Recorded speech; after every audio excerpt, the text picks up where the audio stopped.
8월 24일 월요일 국내 증시는 지난 금요일과 정확히 반대로 움직였습니다. 코스피가 215포인트, 3.1% 내린 6,696으로 6,700선이 깨졌습니다. 그런데 코스닥은 1.4% 오른 813으로 마감했습니다.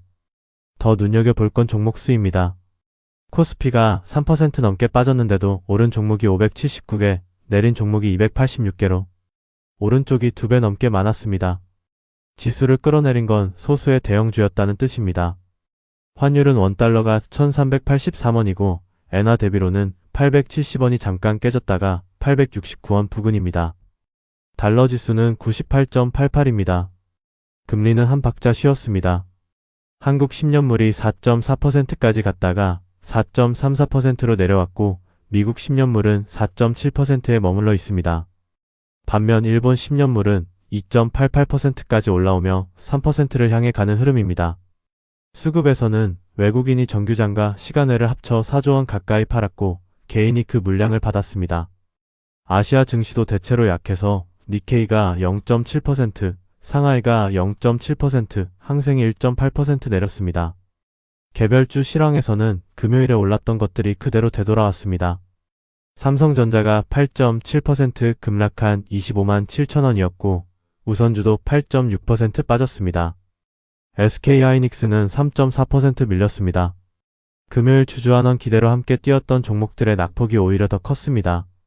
삼성생명이 13.1%, SK증권이 9.6%, 삼성물산이 7.8%, SK가 6.3% 빠졌습니다.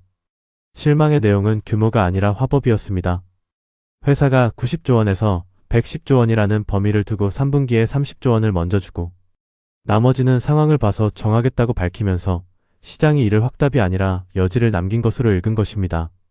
반면 자금은 사라지지 않고 옆으로 갔습니다. 2차전지가 하루 종일 강했습니다. 에코프로비엠이 10.8%, 삼성 SDI가 7.7%, LG에너지솔루션이 5.4% 올랐습니다.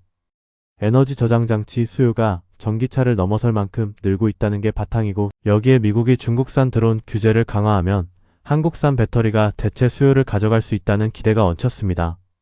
바이오도 반등해 ST팜이 10.5%, 삼성바이오로직스가 1.4% 올랐습니다. 통화 가치가 흔들리자 금과 은, 구리, 알루미늄이 모두 오르며 관련 종목이 따라 움직였고 암호화폐 열기가 국내로도 넘어와 주말 사이 국내 거래소 하루 거래 대금이 2조원을 넘어섰습니다. 오늘 매매는 5건이었습니다. 손절 규칙에 걸린 세 종목을 기계적으로 전량 정리했습니다. SFA 반도체와 삼성전기, 현대차입니다.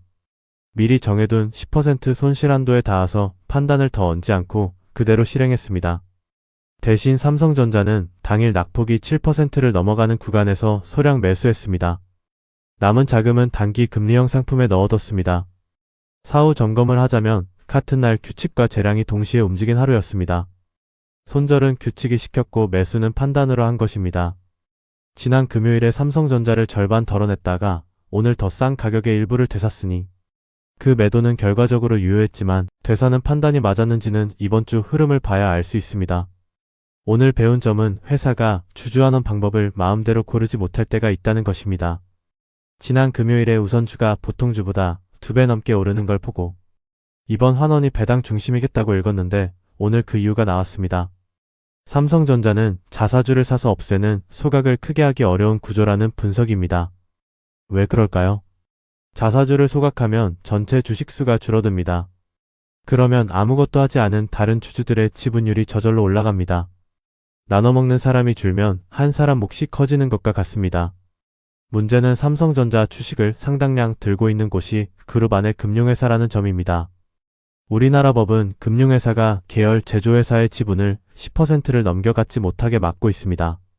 소각을 크게 하면 가만히 있어도 이 한도를 넘어서 초가분을 팔아야 하는 상황이 됩니다. 그래서 증권가에서는 전체 환원 90조원에서 110조원 가운데 소각은 10조원에서 20조원 수준에 그칠 것으로 봤습니다. 오늘 그룹 금융회사 주가가 13.1%나 빠진 것도 이 계산의 당사자이기 때문입니다. 비교해보면 더 분명합니다. SK하이닉스는 현금 배당은 인색한 편인데 소각에는 40조원을 걸었습니다.